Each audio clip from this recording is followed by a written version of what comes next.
Good morning.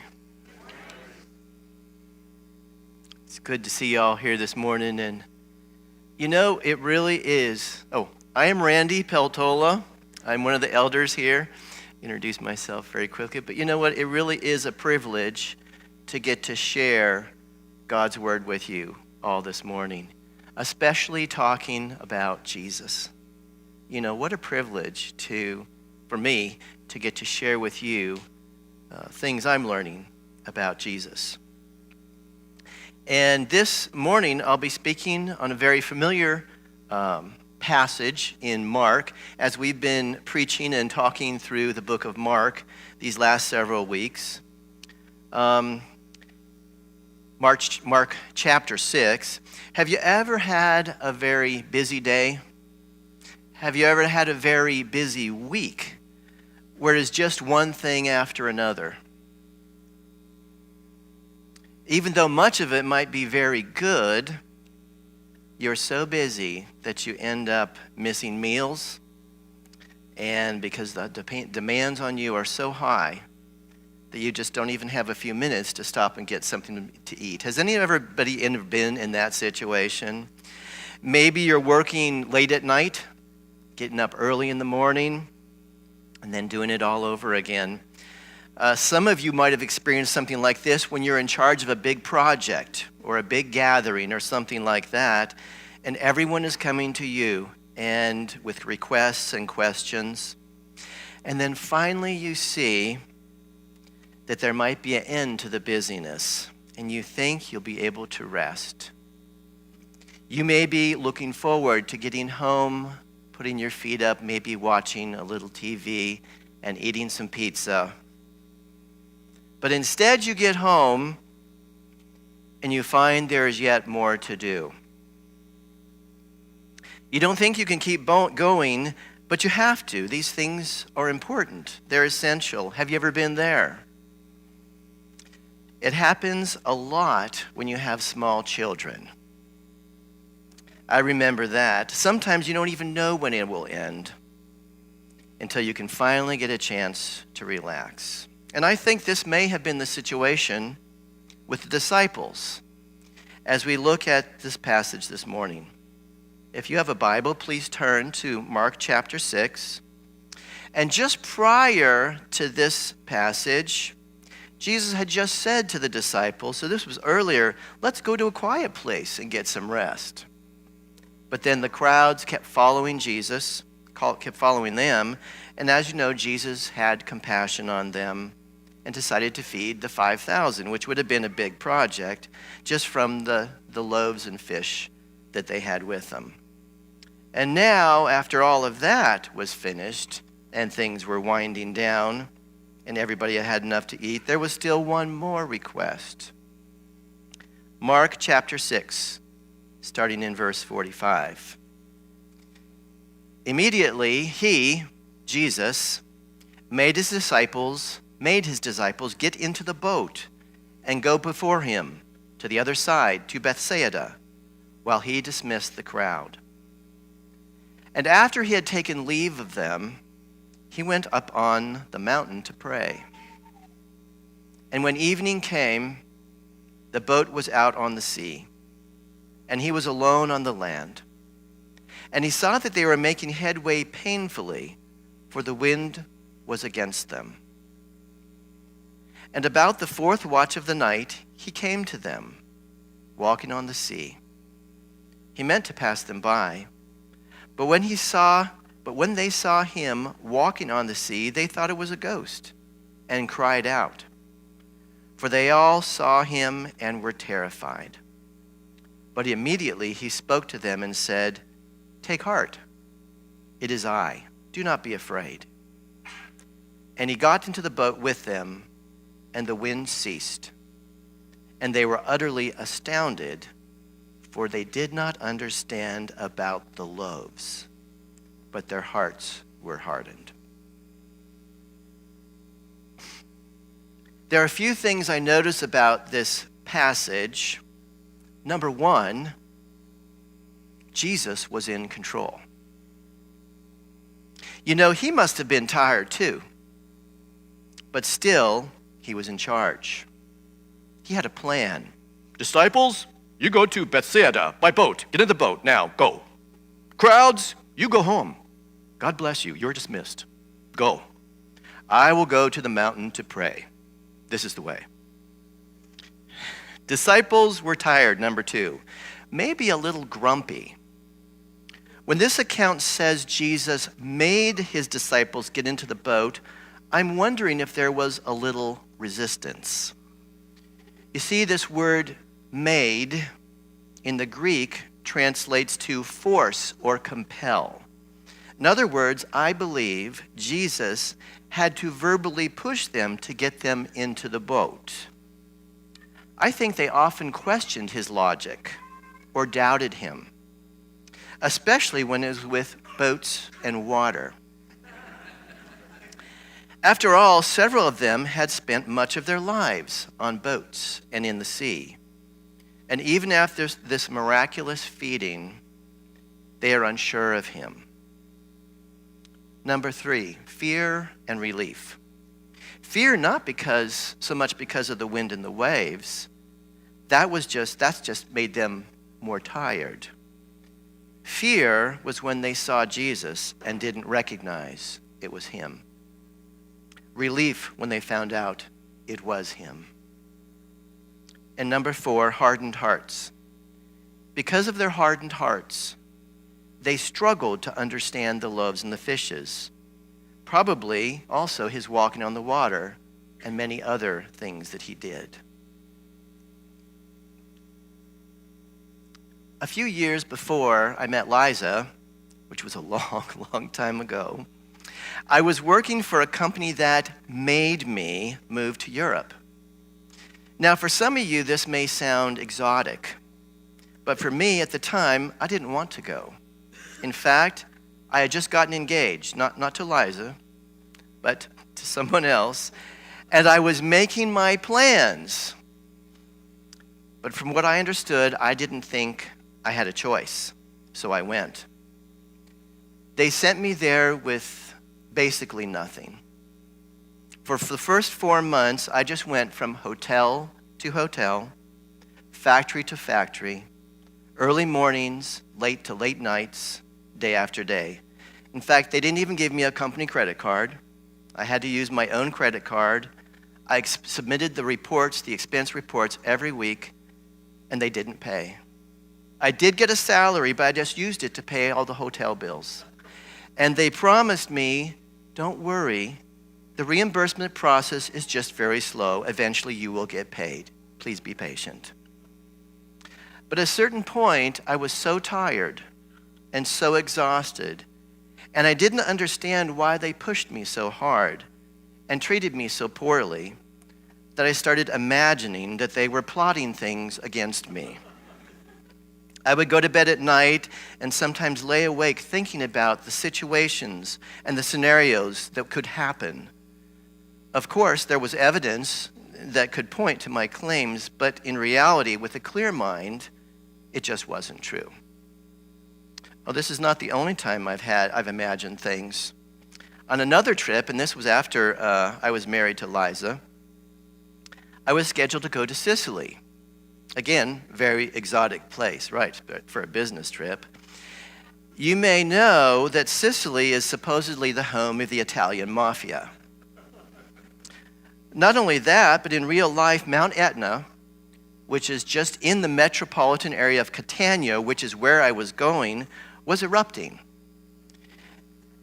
I was a little anxious about this trip, if you can imagine. And I had several dreams of being trapped by flowing lava of the volcano as I was trying to drive to the factory.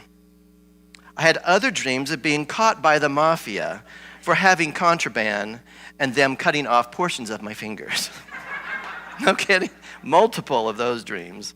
But once I got to Sicily, none of these things came to pass. The biggest problem was that I rented a car, and Sicilian drivers do not follow the traffic lights or the road signs, and they drive very, very fast. Many times people would pull out right in front of me, and they wouldn't even look. And it was very, very scary.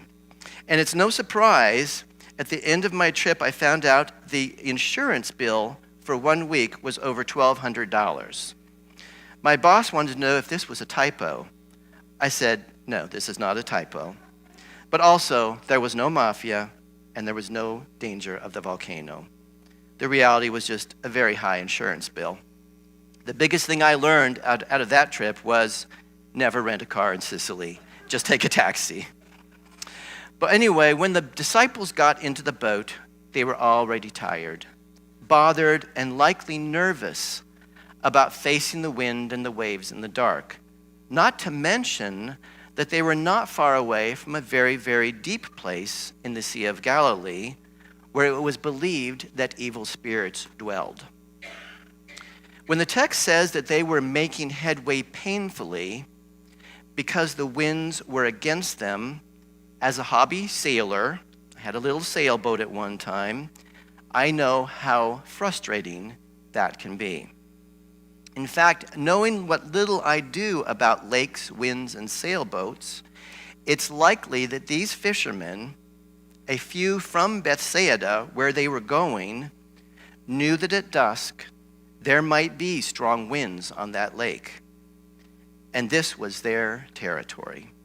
So no wonder that Jesus had to make them get into the boat, and I can only imagine the words that they gave him to try to tell him that this was likely the wrong time of the day to do this. So it wasn't until about 3 in the morning or after, that Jesus went near them walking on the water.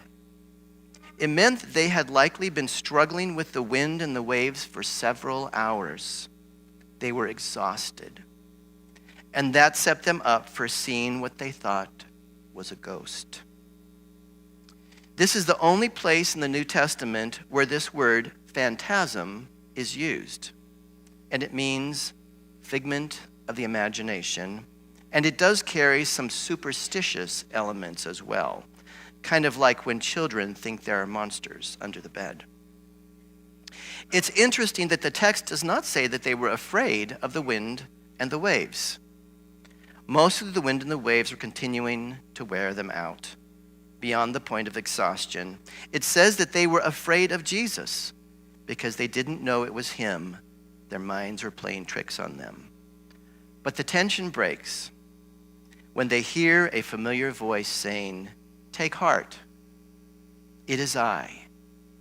Do not be afraid."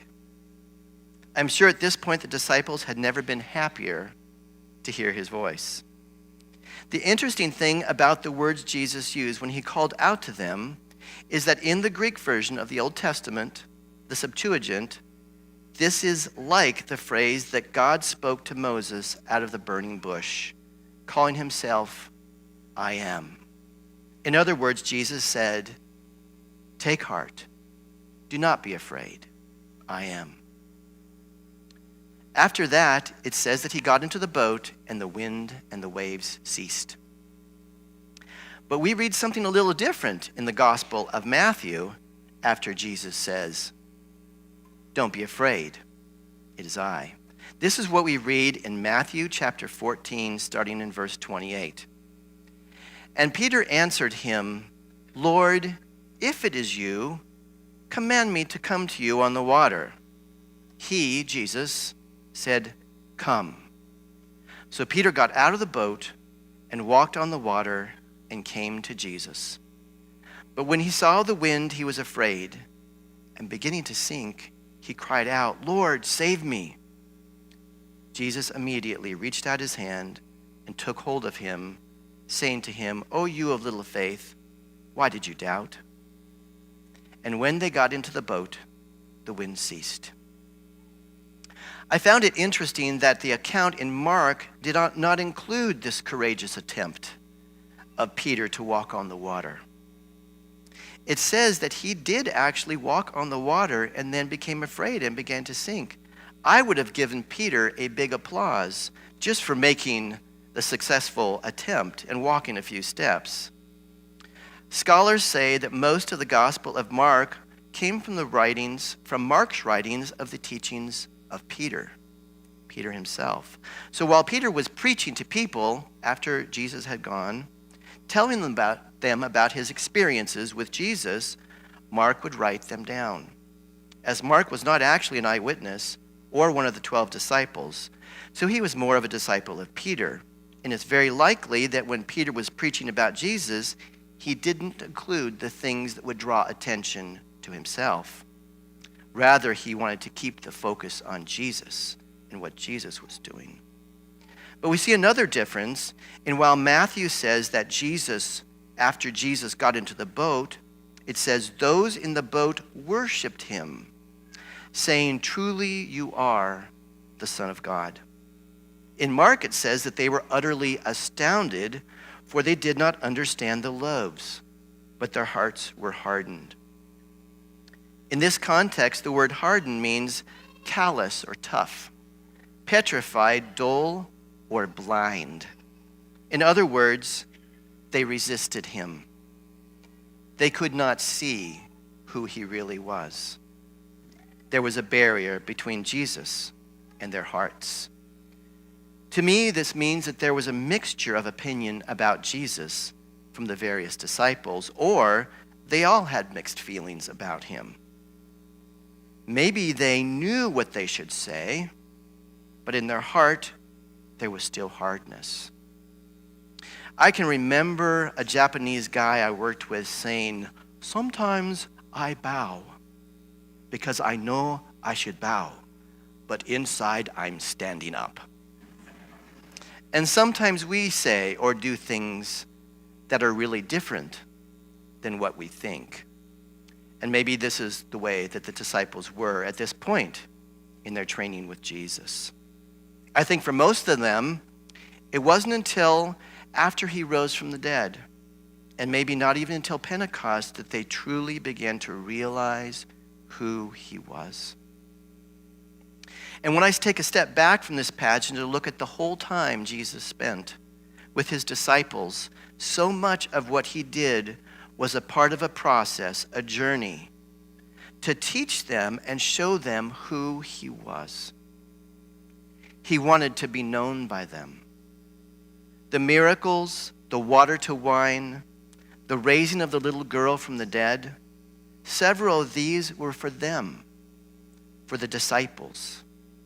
Even the miracle of the loaves and the miracle of the water to wine, I wonder if many knew where those came from, but the disciples knew. They knew that Jesus had done these things. The miracles, the message, he did that so that they could know he was God in the flesh, came to earth to save the world. At the end of the day, after feeding the 5,000, Jesus could have hopped on in the boat with the disciples, and immediately they could have been at their destination. But he knew they needed to go through more teaching points, more experiences, to help them understand who he was. Because at this point, they were still not getting it. He will go on to do the feeding of the multitudes again, repeat performance, again, hoping that they will see who he really is. Reflecting back on my company making me go to Europe and the difficulties I faced with that whole situation, those difficulties led to the breakup of my engagement. Also, it ended in the loss of that job. Overall, a horrible experience. But right around the corner, I got another job, within weeks actually, and immediately they targeted me to move to Japan, where I met Liza. And you all know that story. God used a storm to get me on track on a destination where he wanted me to be, a place where he wanted me to go. In the disciples' training, in our training as followers of Jesus, it is through the process of life, the ups and downs, that Jesus wants to give us an opportunity to trust him, to obey him, and to look for him and not fear the things of the world, to know that he will not abandon us So often, God is just as interested in the process as in the goal, because he wants to reveal himself as Messiah, as Savior, as our God. Are you in a process today? Are you imagining things or fearful of things in your struggles? Or even though it may seem dark and stormy, are you looking for Jesus, listening for his voice, and expecting him to show up? It may be that the very thing that is causing difficulties is the very thing God is using you to teach you something about himself. Are you just tired and afraid, or are you looking for Jesus in the middle of it all? At this time, could I ask the worship team to come forward?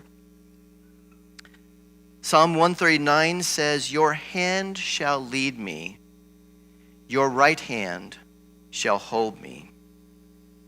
And in Psalm 23, it says, "You lead me, you guide me, you feed me. I have everything I need." Even though the disciples knew these things, they struggled. God wants us to trust his words and not compromise, even when there are others that want to trust in the physical world, the one that we can see. They want to trust the government. They want to trust science or the culture instead of leaning on and turning to Jesus and trusting his words. He wants us to trust him. He wants us to keep our eyes focused on him, no matter what our feelings or others say. And things may not go the way we plan. In fact, he may not even answer our prayers the way that we want him to. But he will do everything to teach us and bring us to where he wants us to go. And he will be with us. Will you trust him? Will you walk by faith, even though you may slip a little like Peter, knowing that when you call on Jesus, he's right there to reach out his hand and save you?